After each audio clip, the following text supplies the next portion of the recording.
बिस्मिल्लाहिर्रहमानिर्रहीम। अस्सलाम वालेकुम students, welcome back to Commerce House. और आज के वीडियो में हम अकाउंटिंग का बहुत इंपॉर्टेंट चैप्टर अकाउंटिंग इक्वेशन करने वाले हैं, जो कि बहुत आसान है। और इसके करने के कुछ कारण ये होते हैं कि आप लोगों को इसके रीज़न जो हैं वो बहुत अच्छे से समझ आनी चाहिए कि इसमें कौन कौन सी रीज़न कैसे कैसे हुई है। तो इसमें 3 बेसिक चीज़ें मैं आप लोगों को 1 से 2 से 3 आप लोगों को पहले बता दूं कि अकाउंटिंग इक्वेशन होता क्या है। सबसे पहले अकाउंटिंग इक्वेशन जो होता है ये बराबर होती है एसेट्स इज इक्वल टू होते हैं आपके लायबिलिटी प्लस कैपिटल। ठीक है, एसेट्स जितने भी होते हैं वो आप लोगों की लायबिलिटी प्लस कैपिटल क्यों होते हैं ये हम समझते हैं।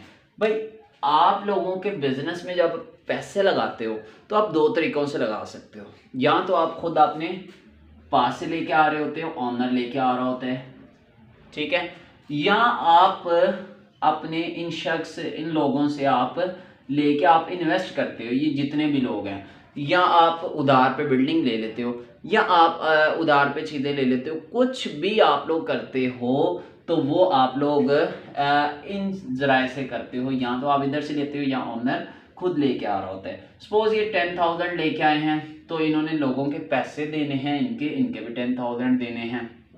तो भाई ये जो 20,000 है आपका टोटल, ये एटलीस्ट आपके एसेट्स के इक्वल होना चाहिए। जितनी आपके पास चीज़ें पड़ी हुई हैं, बिल्डिंग है, फर्नीचर है, ईच एंड एवरीथिंग, जिन्होंने आपको मुस्तकबिल में फ़ायदा देना है, वो आपकी कम अज़ कम आपकी बिजनेस की ऑब्लिगेशन जो है उनको क्या करता हो जी, पूरा कर रहा हो। तो इसको हम कहते हैं the settlement of accounting equation. मतलब कि आपका बिजनेस जो है वो अच्छे तरीके से चल सकता है। आपके एसेट्स इज इक्वल टू होने चाहिए आपकी लायबिलिटी प्लस कैपिटल, इक्वेशन होनी चाहिए, दोनों बराबर होने चाहिए। इक्वल से निकला है इक्वेशन। बात आप लोगों को समझ आ गई होगी। अब इसके बाद आप लोगों को मैं कुछ रूल्स बताता हूं जो आप लोगों को देखने बहुत जरूरी हैं।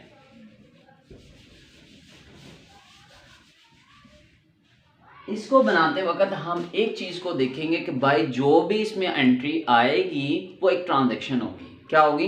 वो ट्रांजैक्शन होगी। हर ट्रांजैक्शन के दो इफेक्ट होंगे, डुअल इफेक्ट होगा। कैसे? एटलीस्ट 2 होंगे, 3 भी हो सकते हैं। Every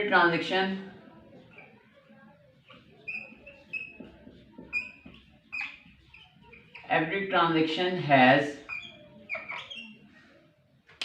at least 2 effect, at least 2 effect।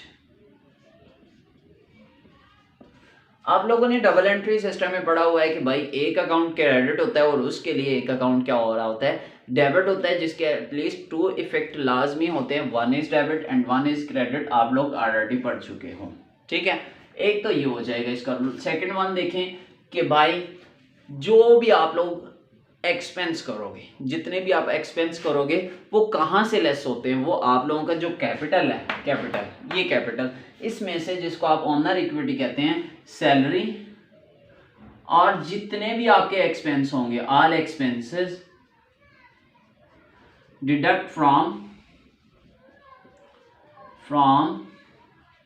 कहाँ से? कैपिटल से। और अगर एक्सपेंस लेस होंगे तो फिर जितनी भी इनकम होगी वो क्या हो जाएगी? इसमें प्लस हो जाएगी। तो थर्ड वन देखें, income will add in capital.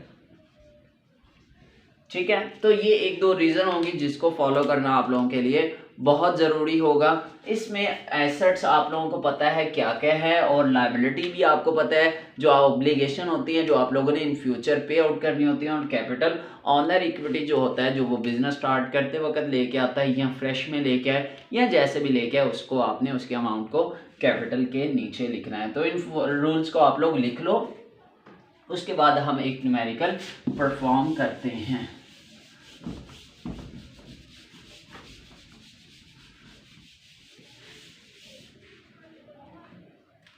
तो गाइस देखें, एसेट्स, इसमें 2 साइडें होती हैं, एसेट्स और इज इक्वल टू होता है लायबिलिटी प्लस कैपिटल। ठीक है, तो यहाँ पे मैं लगा दूंगा जी लाइन। अब हर टीचर के करने का अलग अलग मेथड होता है, लेकिन बेसिक बात यही होती है कि आप लोगों का कॉन्सेप्ट जो वो क्लियर होना चाहिए। चलें जी, बात करते हैं जी न्यूमेरिकल की। अगर तो न्यूमेरिकल मेरे पास है जी, हनीफ साहब की बुक है, उसमें से न्यूमेरिकल आप लोगों की स्क्रीन पे चल रहा होगा। Ahmad started business with cash, कितना है जी 50,000। अहमद ने बिजनेस स्टार्ट किया। 2-3 तरीके हैं मेरे पास इसको करवाने के, लेकिन मैं बिल्कुल सिंपल सा करवाऊंगा। अहमद ने बिजनेस स्टार्ट किया तो बिजनेस के कैश में क्या हुआ, इजाफा। बिजनेस का कैश बढ़ गया तो आप कैश एसेट होता है, कैश यहाँ लिखो एसेट के नीचे, 50,000 यहाँ आ गया। और बिजनेस के कैपिटल में भी क्या हो गया, ऑनर के कैपिटल में भी हो गया इजाफा। ठीक है, तो यहाँ पे हम लगा देंगे जी लाइन। लाइन लगाओगे तो ठीक है, नहीं लगानी तो आप लोगों की मर्जी, ना लगाओ कोई मसला नहीं। ठीक है, अहमद ने बिजनेस स्टार्ट किया, उसके दो इफेक्ट हो गए, एक यहाँ आ गया और एक यहाँ आ गया। क्यों आया कि भाई बिजनेस के एसेट में इजाफा हो गया, बिजनेस में कैश आया, तो उसमें से उतने से कैश आपका कैश के नीचे आ गया। और वो किस कारण से आया, वो कैपिटल के कारण से आया। बिजनेस का कैपिटल बढ़ गया है जो ऑनर ने लगाया है, तो वो एक साइड पे इधर आ गया। नेक्स्ट देखें, बॉट बिल्डिंग फॉर कैश। आप लोगों ने क्या खरीदी है, बिल्डिंग खरीदी है।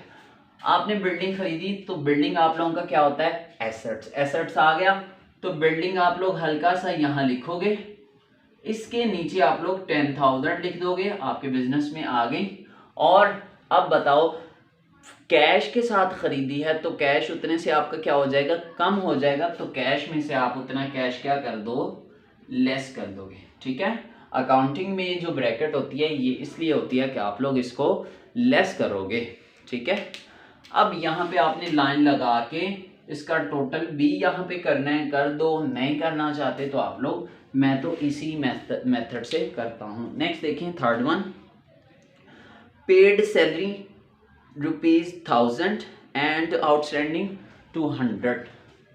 भाई आपने 200, ठीक है, आपने सैलरी कितनी पे कर दी, टोटल आपने 1200 पे किया है, लेकिन आपने 1200 पे नहीं कर दिया। अभी आपने कितना पे किया है भाई, आप लोगों ने 1000 पे कर दिया है, वो यहाँ से लेस हो जाएगा। ठीक है, तो टोटल आप कितनी सैलरी पे कर रहे हो, 1200। 1200 यहाँ से भाई आपका निकल गया आपके इसमें से। ठीक है, अब आप लोगों के पास रह गया जी 200। आप लोगों ने अभी देने वाला बाकी है, तो आप लोगों की वो क्या है, आउटस्टैंडिंग है, आप लोगों की क्या है, लायबिलिटी है। तो यहाँ पे आप लायबिलिटी के नीचे 200 लिख दोगे। दोबारा बात समझ लें, आप लोगों ने 1000 सैलरी दे दी है, वो तो यहाँ से कैश में से निकल गया। आपने कैश 1000 दे दिया, वो कैश में से निकल गया। 200 अभी आप लोगों की देना लायबिलिटी है, वो लायबिलिटी के नीचे आ गया। अब टोटल सैलरी आप लोगों ने कितनी दी है, 1200 रुपीज। ठीक है, टोटल आपने कितनी पे करनी है, 1200 रुपीज। ठीक है, तो ये हो गया हमारी थर्ड वन। इसके बाद देखें तो कहता है bought goods for cash 10,000 and on credit. ठीक है, आपने टोटल चीजें कितने की खरीदी, 12,000 की। तो यहाँ पे आप परचेज लिखो, इन्वेंट्री आपकी होती है, तो ये आ गया 1200 आपका, 12,000 आपकी चीजें आ गई, 10,000 आपने पे कर दिए। ठीक है, अब 2,000 अभी आप लोगों ने देने वाला बाकी है, ऑन क्रेडिट है, तो वो लायबिलिटी के नीचे लिख दो, नो प्रॉब्लम। ठीक है, every transaction has at least 2 effect. 2 effect कम से कम हो रहे हैं, लेकिन यहाँ पे 3 भी आ रहे हैं, इसको आप जरा अच्छे से समझो। नेक्स्ट आ गया मेरे पास, sold goods for cash ₹15,000 which cost 10,000। भाई देखो, उसने कहा कि आपने 15,000 रुपये की चीज़ें बेची हैं। ठीक है, उसकी ओरिजिनल कॉस्ट कितनी है, 10,000। कितनी है, 10,000। इसका मतलब आप लोगों ने 15,000 की बेची, 15,000 रुपया तो आपके पास आ गया, 15,000 तो आप लोगों के पास आ गया। आपकी चीज़ों की कॉस्ट कितनी थी, 10,000। आपकी चीज़ें, भाई ये मार्केट जो है, ये मैंने बेचा 50 का है, लेकिन ये मुझे आया कितने का था, 40 का। तो मेरी बिजनेस से चीज़ें कितने की गई हैं, 40 की गई हैं, 50 की नहीं गई, 40 की निकल गई हैं। मुझे आया 50 है, मुझे कैश 15,000 आया, वो मैंने जमा कर लिया। अब मेरी चीज़ें कितने की निकली हैं, 10,000 की, ठीक है। और मुझे अब इन दोनों में क्या हो रहा है, 5,000 का हो रहा है प्रॉफिट। तो प्रॉफिट मैं इधर कर दूंगा ऐड। उम्मीद है आप लोगों को ये भी समझ आ गया होगा, ठीक है। इसको मैं दोबारा रिपीट कर देता हूँ भाई। मैंने चीज़ें बेची हैं जी 15,000 रुपये की कैश के साथ। कैश मैंने 15,000 रिसीव किया, वो मैंने यहाँ ऐड कर लिया। लेकिन उन चीज़ों की कीमत मैं 10,000 की ख़रीद के लाया था, वो 10,000 की मेरे बिजनेस से चीज़ें निकल गई हैं। अब दोनों में मुझे प्रॉफिट कितना हो रहा है, 5,000, वो मैंने कैपिटल में ऐड कर दिया है, ठीक। नेक्स्ट देखें, कहते हैं विड्रॉ कैश 500 रुपये। कितने पैसे निकालें, 500। तो बिजनेस का क्या हो गया, एक्सपेंस। भाई जब एक्सपेंस हो जाए तो उसको आप कैपिटल में से क्या कर दो, माइनस उसका गला उतार दो। कितना, 500 रुपये आप लोगों का हो गया माइनस किस में से, कैपिटल में से। अब नेक्स्ट देखो, आप लोगों ने उसने क्या निकाला है, कैश निकाला है, तो कैश यहां से भी क्रेडिट 500 रुपीज।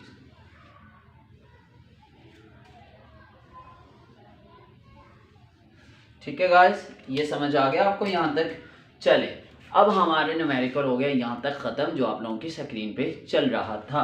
तो अब हम करेंगे जी इसका टोटल। लेफ्ट हैंड साइड और राइट हैंड साइड दोनों क्या आनी चाहिए, बराबर आनी चाहिए, इक्वल आनी चाहिए। फिर हमारा बनता है अकाउंटिंग इक्वेशन। 5,000 में से 10,000 निकाल दो, तो आप लोगों के पास बच गया कितना, 40,000, 39,000, 29,000, ये भी लेस कर दो। तो इसमें ये जमा करो, 29,000 में आप लोग 15,000 जमा करोगे, 40 आप लोगों के पास बच गया 43,000, 44,000 और 44 एंड 50, ठीक है।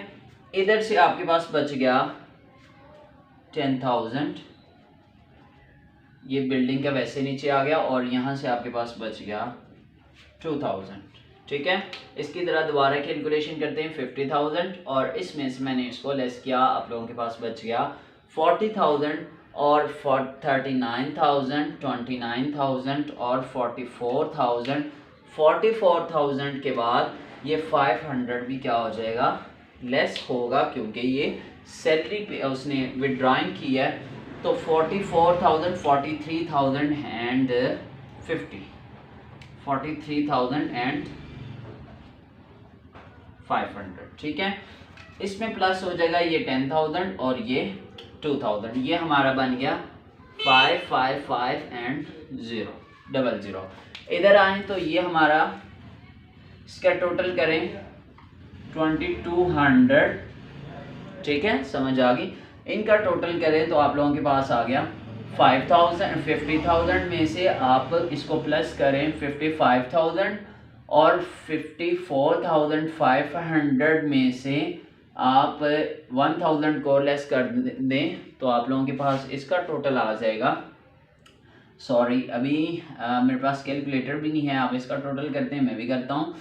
और इसका हम करते हैं जी 5,000 में से आप लोग 1,700 जो है वो कर दो, लेस कर दो, तो आप लोगों के पास आ गया 5। इन दोनों का आप टोटल करेंगे तो वो भी ज़रा यही आ जाएगा। तो इसका आंसर क्या हो गया हमारा, इक्वल हो गया।